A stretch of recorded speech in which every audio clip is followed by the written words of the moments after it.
청소년부 질문 띄워주십시오. 네, 질문이 이번에도 좀 어려워요. 엘리야는 우리와 같은 본성을 가진 사람인데 우리는 누구이며 본성은 무엇인가? 여기서 우리라고 하는 건 예수 그리스도를 믿는 사람들 모두를 의미합니다. 그 사람들과 별반 다를 것이 없는 사람이다. 본성이 같은 사람이다. 우리와 똑같은 사람이다. 이 이야기를 하는 거거든요. 다시 이야기하면 죄성을 가진 똑같은 우리와 같은 사람이다. 이렇게 이야기를 하고 있습니다. 자, 두 번째 범수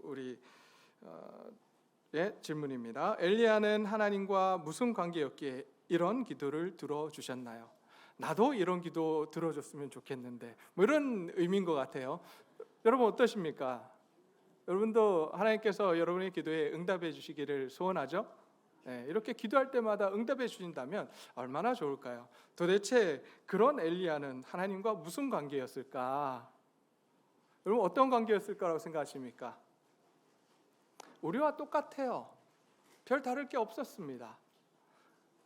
그런데 하나님께서 그의 기도에 응답해 주셨습니다. 그렇다면 어떻게 응답이 되었을까? 또 그 기도는 왜 그렇게 기도를 했을까? 우리가 한번 생각해 볼 수 있었으면 좋겠습니다. 장로가 아닌 사람은 믿음으로 간절히 기도해도 치료되지 않나요?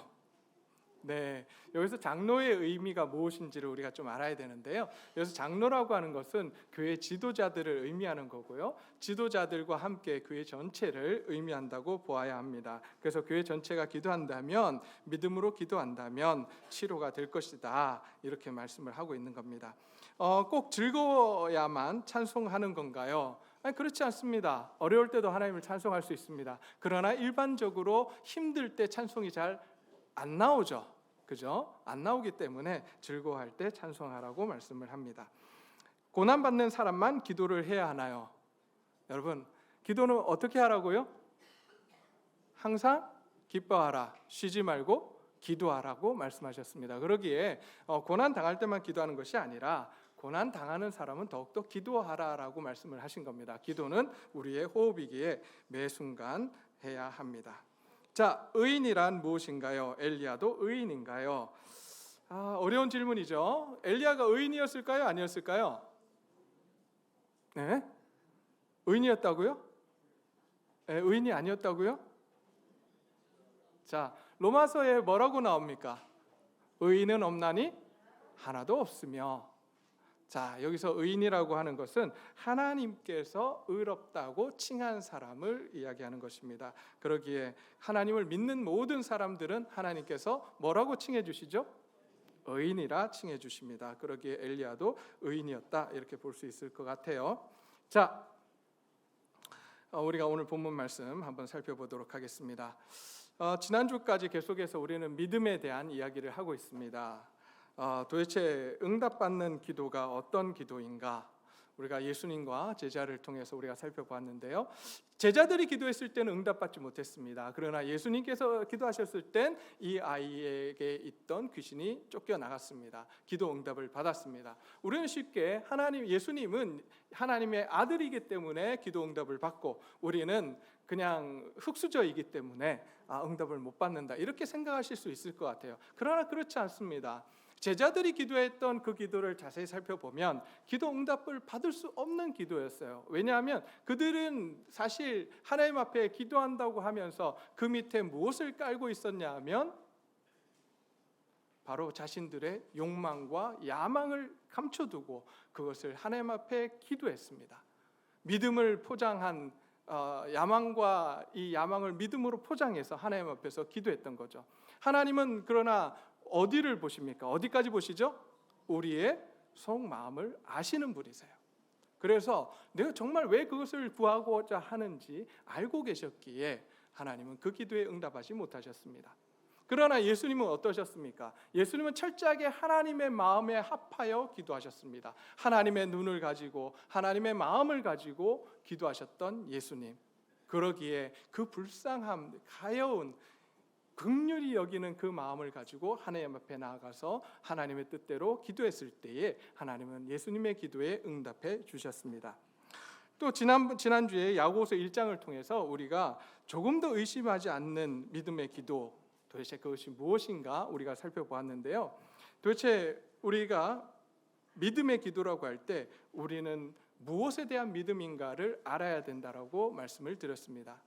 내 자신이 기도하는 것에 대한 확신, 들어주실 거야 라고 하는 확신이 아니라 하나님에 대한 확신을 가져야 된다라고 말씀을 드렸습니다. 그것이 믿음의 기도예요. 하나님에 대한 확신, 신뢰.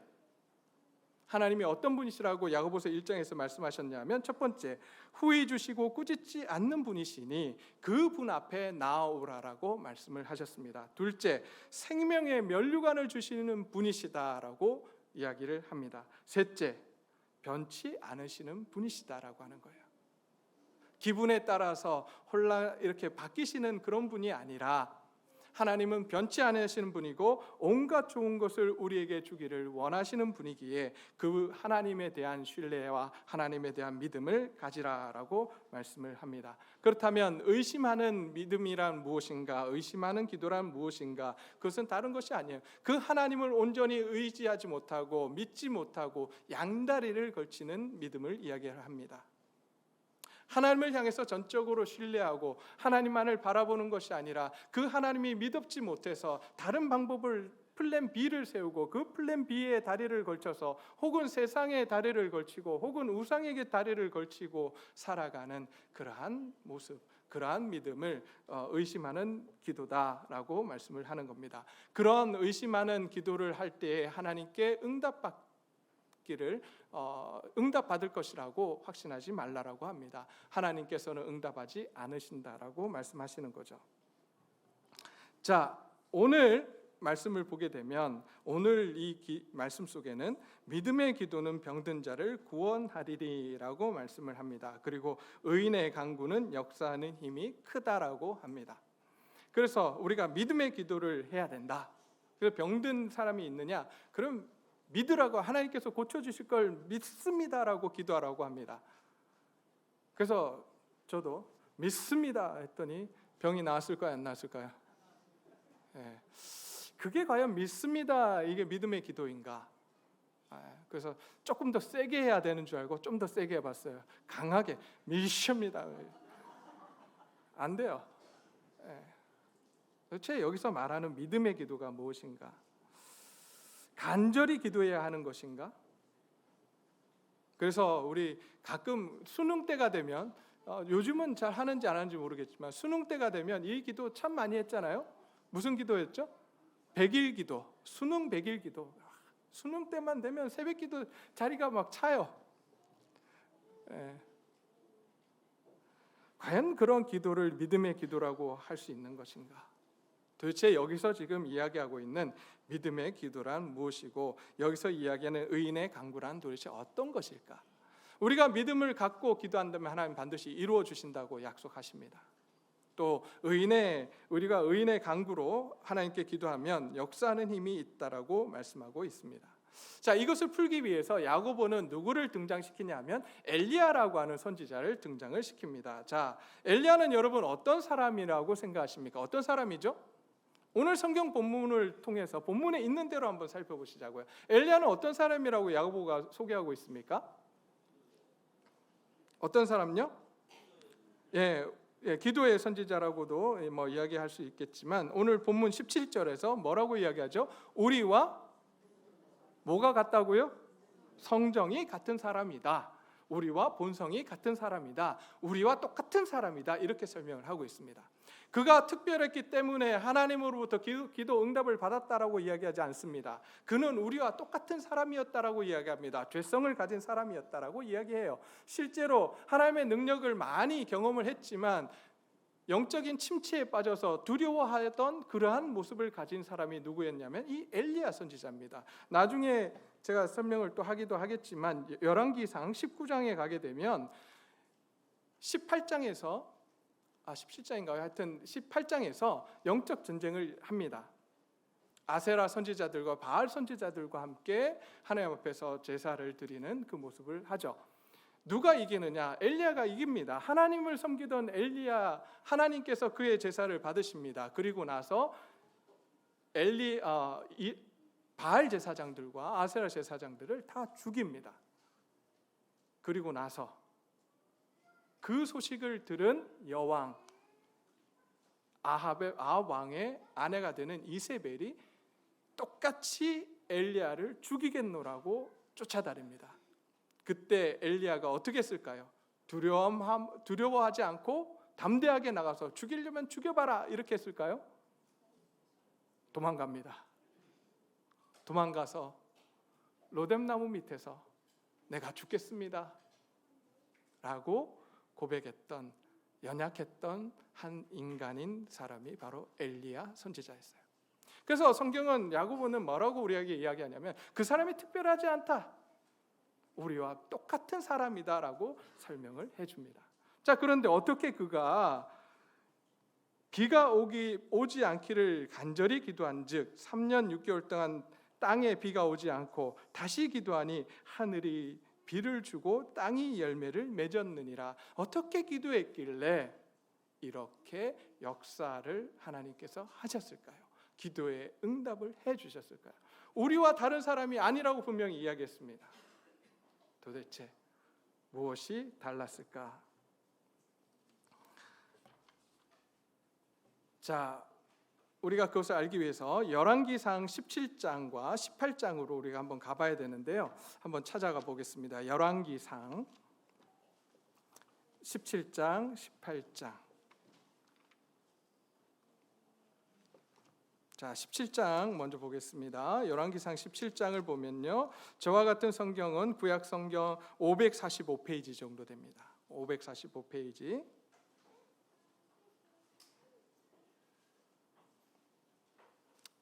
자, 1절부터 제가 한번 읽어보겠습니다. 길랏 우거하는 자 중에 디셉 사람 엘리야가 아합에게 말하되 내가 섬기는 이스라엘의 하나님 여호와께서 살아계심을 두고 맹세하노니 내 말이 없으면 수년 동안 비도 이슬도 있지 아니하리라 하니라. 자, 요 상황을 좀 설명을 해드릴게요. 이게 어떤 상황이냐면, 여러분 그 아합이라는 왕이 있었습니다. 이걸 먼저 좀 설명을 해드려야 되겠네요. 유다 왕국, 이스라엘은요 왕 정치를 뭐라고 하죠? 갑자기 생각이 안 나네. 그 왕이 있었던 나라가 아닙니다. 왕은 오직 하나님만이 왕이셨는데 이 이스라엘 백성들이 왕을 세워달라고 이야기합니다. 그러자 하나님께서 사람의 왕을 세워주십니다. 그 첫 번째 1대 왕이 누구죠? 놀라우신데요. 예, 사울 왕입니다. 2대 왕은요? 네? 네, 다윗이에요. 우리 친구들 당연히 이 정도는 다 알 거라고 생각합니다. 우리 유치부, 유년부, 우리 초등부 친구들도 여기까지가 통일 왕국이에요. 아니에요. 3대 왕. 3대 왕이 누구죠? 네, 그래서 초대 통일 왕국의 왕이 3명이 있는데 사울, 다윗, 솔로몬입니다. 솔로몬 이후에 남왕국과 북왕국으로 나뉘어지게 돼요. 오늘 여기 나오는 아합이라고 하는 이 왕은 어느 지역의 왕이었냐면 북왕국 이스라엘의 왕이었습니다. 그런데 북왕국의 왕들을 쭉 보면요, 여로보암을 따라서 하나님 앞에서 악을 행했더라 이런 말들이 계속 나옵니다. 그 말은 뭐냐면 우상을 숭배하고 하나님을 섬기지 않았다는 이런 이야기예요. 그런데 그런 왕들 중에 이스라엘 왕들이 하나님을 섬기지 못하고 악하게 행동을 했는데 그 왕들 중에 가장 악하게 행했던 왕이 누구냐? 바로 아합 왕이라고 이야기를 합니다.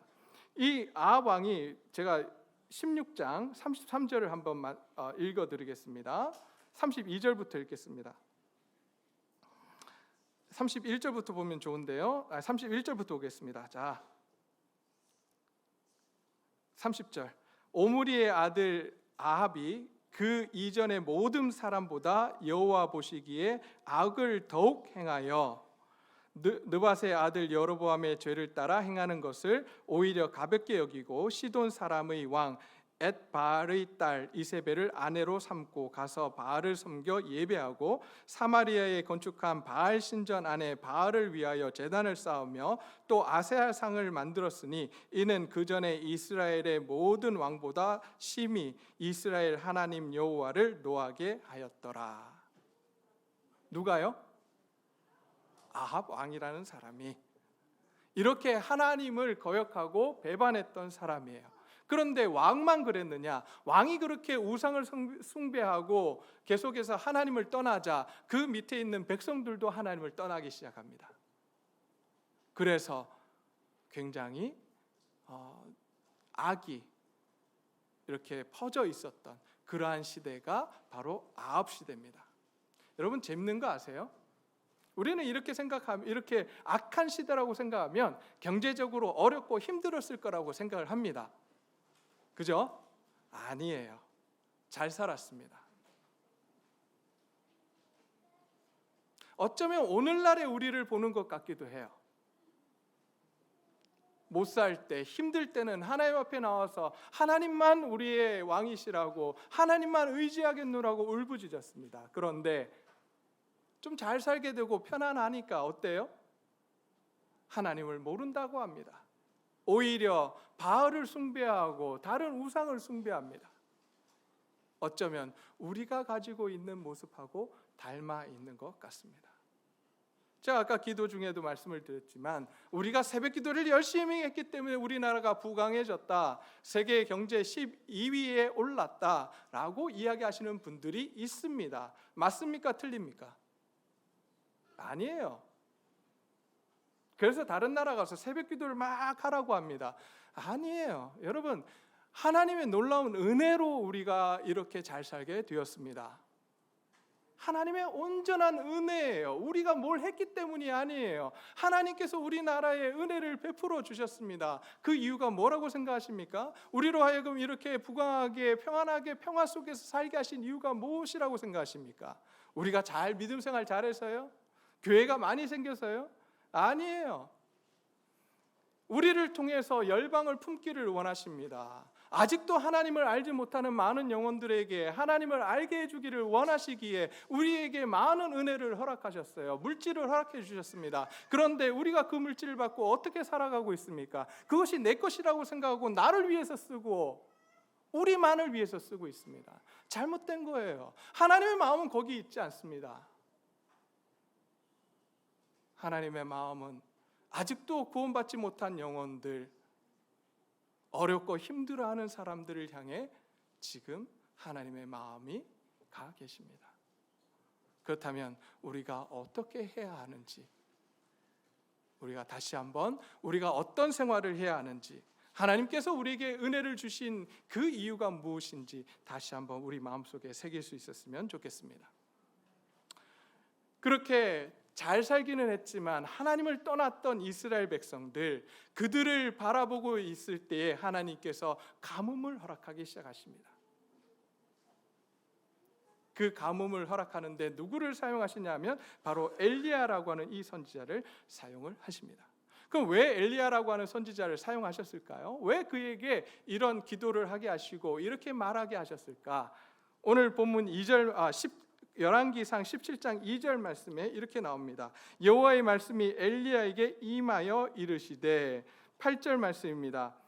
여호와의 말씀이 엘리야에게 임하여 이르시되, 그 다음에 18장 1절 말씀입니다. 많은 날이 지나고 제3년에 여호와의 말씀이 엘리야에게 임하여 이르시되, 하나님께서 계속해서 엘리야에게 말씀을 하십니다. 그런데 더욱 중요한 건요, 말씀을 듣고 행하지 않는 것이 아니라 그 말씀에 순종했습니다. 하나님께서 명령하실 때 그 말씀대로 순종해 나가는 이 엘리야의 모습을 보게 됩니다. 그러기에 하나님께서는 그에게 말씀하십니다. 엘리야는 어떤 사람이었냐? 하나님의 말씀이 들려질 때에 그 말씀에 순종했던 사람이었습니다. 저와 여러분들이 하나님의 말씀 앞에 순종하는 저와 여러분들이 되시기를 바랍니다. 그냥 듣는 데서 그치는 것이 아니라, 여러분 야고보서는 끊임없이 이야기합니다. 너희가 믿었느냐? 그렇다면 하나님의 말씀대로 순종해야 된다. 너희 행함이 있어야 된다라고 말합니다. 엘리야 그랬습니다. 하나님의 말씀이 들려졌을 때 그 말씀을 듣고 재고 따지는 것이 아니라 하나님의 말씀이기에, 하나님의 명령이기에 그 말씀에 순종하려고 노력을 했습니다. 또한 엘리야는 어떤 사람이었냐? 바로 하나님의 마음과 자신의 마음을 합한 사람이었습니다. 이 당시 하나님의 마음은 무엇이었습니까? 이스라엘 백성들이 하나님 앞으로 돌아오는 거였어요. 우상 숭배하던 그들이 하나님 앞으로 돌아오기를 간절히 소원했습니다. 그러기에 하나님께서 비를 내리지 않겠노라고 말씀하셨어요. 그 하나님의 마음을 안 이 엘리야, 자기가 죽을지도 모르는 상황 속에 있지만 아합에게 나아가 그러한 이야기를 하고 백성들을 향해서 그러한 이야기를 합니다. 하나님, 내가 이제부터 이야기하면 3년 6개월 동안 비가 오지 않을 것이라고 이야기합니다. 누구의 마음을 가졌기에 이런 이야기를 할 수 있었냐? 하나님의 마음을 갖고 있었기에 이런 이야기를 할 수 있었어요. 그리고 그대로 하나님께서 이루어 주십니다. 근데 그거 아세요? 막 이렇게 가뭄이 들었을 때 하나님께서 시돈에 있는 사르밧 과부에게 이 엘리야를 보내십니다. 근데 너무 재밌는 거 아시죠? 이 시돈이라고 하는 지역이 어떤 지역입니까? 아세요? 시돈은요, 지금 이세벨, 아까 이세벨 나오죠? 이세벨의 고향이에요. 사르밧은, 시돈에 있는 사르밧은요, 그 시돈 지역의 바로 수도입니다. 적진에 들어가서 그리고 그 도시에 가서 한 과부에게 들어가라고 말씀을 하십니다. 저와 여러분들 같으면 그렇게 하시겠습니까? 하나님의 말씀이라고 해도 그냥 내가 이 지역에서 살기를 원하지, 우상이 가득한 그 미워 죽겠는 바로 이세벨의 고향에 가서 기거하기를 원하시겠어요? 근데 하나님은 그렇게 말씀하시자, 하나님께서 그렇게 말씀하시자 엘리야는 그곳으로 갑니다. 그리고 한 과부에게로 갑니다. 사르밧에 있는 과부에게로 갑니다. 거기서 하나님의 뜻을 행합니다. 자기가 가지고 있던 그런 감정과 자기가 가지고 있는 생각의 틀을 뛰어넘고 하나님의 마음을 품고 하나님의 뜻을 가지고 살아갔던 사람, 그 사람이 엘리야였습니다. 그러기에 이제 그 가뭄 속에서 하나님께서 이제 누가 진짜 신인지 이스라엘 백성들에게 보여주겠노라고 말씀하십니다. 그리고 가서 아합에게 보이라고 말씀을 하시죠. 아합에게 찾아가서 아합에게 이제 바알 신이 진짜인지 하나님이 진짜인지 대결하자고 합니다. 그리고 실제로 이제 제단을 쌓아놓고 그 제물을 받아주는 신이 참 신임을 우리가 밝히 알자라고 하면서 대결을 신청합니다. 아세라 그리고 바알 제사장들이 열심히 하늘을 향해 울부짖습니다. 그 제물을 받았을까요? 안 받았을까요? 안 받아줘요. 그러자 그들이 어떻게 하죠? 자기 몸에 상처를 내고 막 난리 법석을 죽입니다. 그래도 응답이 없습니다. 그러자 그때 엘리야가 나섭니다. 엘리야는 참 재미있게 이야기합니다. 제물을 놓고 제단을 쌓고 무너진 제단을 쌓고 그 위에 제물을 놓고 물을 부어라. 그리고 하나님 앞에 기도하기 시작합니다. 18장 36절입니다. 아브라함과 이삭과 이스라엘의 하나님 여호와 주께서 이스라엘 중에서 하나님이신 것과 내가 주의 종인 것과 내가 주의 말씀대로 이 모든 일을 행하는 것을 오늘 알게 하옵소서. 여호와여 내게 응답하소서. 내게 응답하소서. 이 백성에게 주 여호와는 하나님이신 것과 주는 그들의 마음을 되돌이키심을 알게 하옵소서 하매 이에 여호와의 불이 내려서 번제물과 나무와 돌과 흙을 태우고 또 도랑에 물을 핥은지라. 하나님께서 이렇게 놀랍게 엘리야의 기도에 응답해 주십니다. 그러자 어떤 일이 일어났느냐? 그 모습을 본 모든 백성이 보고 엎드려 말하되 여호와 그는 하나님이시로다. 여호와 그는 하나님이시로다 하니, 그들 마음속에 이제 하나님이 참 신이심을 인정하게 됩니다. 지금까지 자기 자신들이 잘못된 신을 섬겼구나, 우상을 섬겼구나, 우리의 하나님이 정말 신이시구나, 참 신이시구나, 만왕의 왕이시구나 라고 하는 것을 깨닫게 됩니다. 그리고 이제 그 땅에 비가 오기를 엘리야가 간구하자 그곳에 비가 내립니다. 이 엘리야 이야기를 통해서 야고보는 믿음의 기도라고 하는 것이 간절한 기도가 아니다, 믿음의 기도란 하나님의 마음이 내 마음이 되어 기도하는 것이라고 우리에게 말씀을 해줍니다. 우리가 하나님의 마음을 품고 기도하는 저와 여러분들이 되시기를 간절히 소원합니다. 그때 하나님께서 우리가 기도하는 것마다 다 응답해 주실 거예요. 자, 그럼 우리가 질문을 던져야겠죠. 어떤 질문이 드십니까? 그렇게 응답받는 기도가 하나님의 마음을 품고 기도하는 기도라고 이야기를 했으니 우리는 하나님 마음이 도대체 뭐냐는 거죠. 저와 여러분들이 그 하나님의 마음을 품어야 되는데 하나님의 마음이 뭡니까? 오늘 야고보서 앞쪽에서 설명을 야고보는 하는데요, 그게 뭐냐면 첫 번째, 하나님의 주권을 인정하라고 합니다. 하나님이 우리의 왕이심을 인정하며 살아가라고 합니다. 그래서 4장 11절에서 5장 11절까지 말씀을 보게 되면 거기에 이 야고보는 계속해서 하나님이 너희의 왕이시라고 하는 것을 지금 말을 하고 있습니다.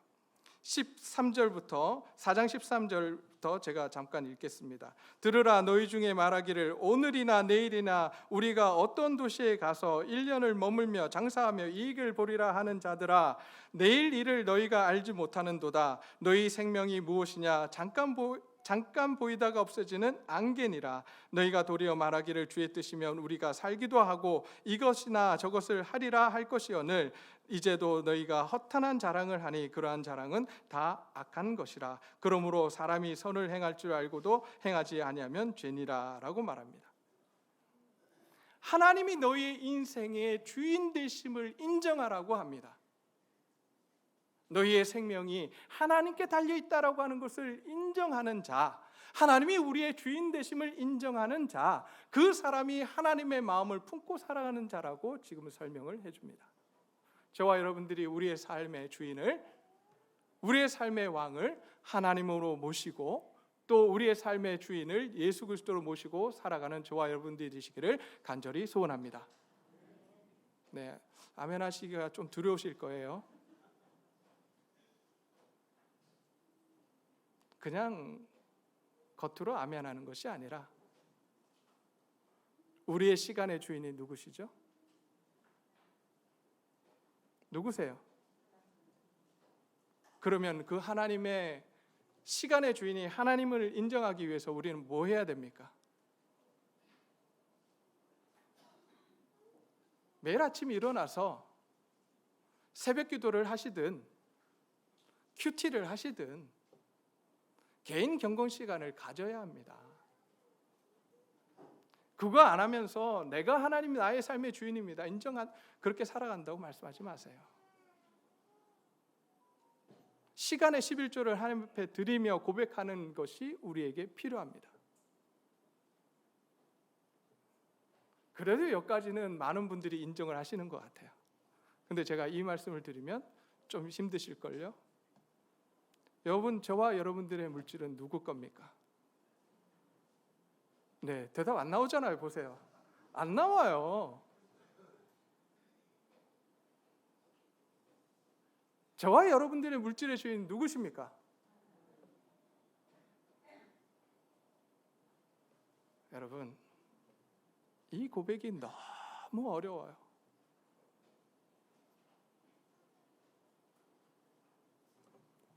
우리의 물질이 하나님의 것이라면 도대체 하나님은 그 물질을 어디다 쓰길 원하실까요? 하나님이 원하시는 곳에 쓰기를 원하세요. 여러분, 내가 열심히 일해서 돈 벌었다고 이야기하시는 분들 많아요. 그래서 11조 하십시오 그러면 11조 내가 벌었는데 11조를 하라 마라, 당신이 뭔데 나에게 그런 이야기를 하냐, 그런 사람 있을까요 없을까요? 예. 겉으로는 아무도 그렇게 이야기 안 합니다. 네 알겠습니다 그래요. 속으로 다 그래요. 속으로 내가 본 건데 당신이 뭔데 11조 하라고 하냐고. 여러분, 11조도 중요한데요, 사실 우리가 11조를 할 때 하는 고백이 뭡니까? 내 삶의 주인이 하나님이십니다, 이 물질의 주인이 하나님이십니다라고 고백하는 거예요. 그래서 10분의 9를 누구 마음대로 쓰겠다고요? 누구의 뜻대로 쓰겠다고요? 하나님의 뜻대로 사용하겠습니다라고 고백하는 게 11조예요. 자꾸 엉뚱한 데 관심 가지지 마세요. 저 사람이 11조 10분의 1을 했냐 안 했냐, 그거 하나님 관심 없으세요. 진짜 하나님 관심 있는 건 뭐냐면, 그래 네가 11조를 했니? 그럼 너 10분의 9 어떻게 쓸 거니? 네가 모든 것의 주인이 나라면서 그렇다면 너 10분의 9 어떻게 쓸 거니? 너의 물질 어디다 쓸 거니? 우리는 끊임없이 고민해야 합니다. 끊임없이 내 삶의 주인이 누구인지 계속 고민해야 돼요. 찾아가야 돼요. 싸워야 돼요.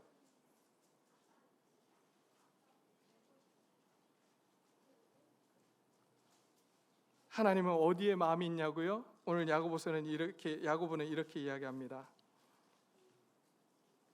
1장 26절입니다.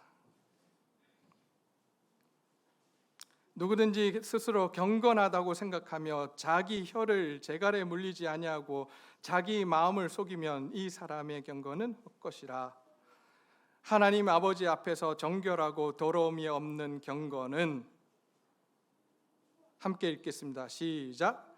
곧 고아와 과부를 그 환난 중에 돌보고 또 자기를 지켜 새 속에 물들지 아니하는 그것이라. 아멘 안 하시네요. 하나님이 원하시는 경건은요, 고아와 과부와 나그네를, 사회적 약자를 돌보는 거예요. 그리고 세상에 물들지 아니하는 것이 무엇이냐면, 내가 내 삶의 주인이라고 세상 가치관에 휩쓸려서 살아가지 아니하는 것, 그것을 경건하다라고 말씀을 합니다. 이렇게 하나님의 마음을 품고 우리의 삶에서 하나님의 뜻을 따라서 살아갈 때에 우리가 하나님 앞에서 기도하는 기도 제목들이 어떤 기도 제목들이 나올까요? 하나님, 우리 내 형제를 보니 그 형제가 너무나도 힘들고 어렵습니다. 하나님, 그를 도와주십시오. 내가 그를 돕고 싶은데 하나님 물질이 없습니다. 물질을 주십시오. 하나님께서 그 기도에 응답하시지 아니하시겠냐고요. 하나님이 응답하실 수밖에 없다는 거예요. 내가 하나님의 마음을 가지고 그 사람을 긍휼히 여기고 자비로이 여길 때에 그에게 그를 품을 수밖에 없는, 그래서 그를 돕고 싶은데 내게 물질이 없을 때 하나님 앞에 간구하면 하나님 주시겠다라고 말씀하십니다. 이건 누구만 아느냐? 살아본 사람들만 알아요. 여러분들 한번 그 경험을 하셨으면 좋겠습니다. 시간이 많이 가서 제 이야기를 하고 싶은데 다음번에 해드리죠. 저는 그 경험들을 많이 해요. 부족하고 내 것이 아님을 고백할 때에 하나님께서 채워가세요. 그래서 제가 전에 그런 말씀 드렸잖아요. 공돈 들어오면 그렇게 무섭다고, 두렵다고. 전에는 내 마음대로 썼기 때문에, 내가 원하는 거 썼기 때문에 너무 좋았는데 이제 공돈 들어오면 두렵습니다. 도대체 하나님 누구를 도우라고 이걸 주시는 겁니까?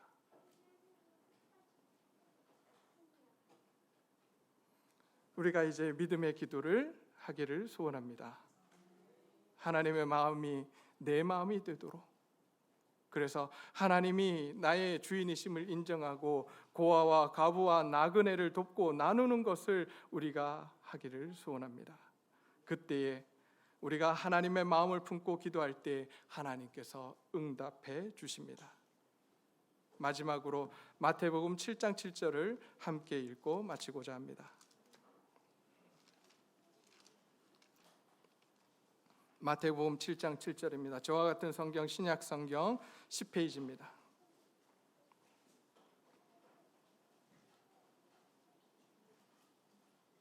마태복음 7장 7절과 8절 말씀입니다. 함께 읽겠습니다. 시작. 구하라 그리하면 너희에게 주실 것이요 찾으라 그리하면 찾아낼 것이요 문을 두드리라 그리하면 너희에게 열릴 것이니 구하는 이마다 받을 것이요 찾는 이는 찾아낼 것이요 두드리는 이에게는 열릴 것이니라. 아멘. 이 말씀의 조건이 뭐냐? 너희가 하나님의 마음을 품고 믿음의 기도를 한다면 하나님께서 이렇게 응답하시겠다고 우리에게 약속해 주고 있습니다. 우리가 이 약속의 말씀을 붙들고 오늘 기도하기를 소원합니다.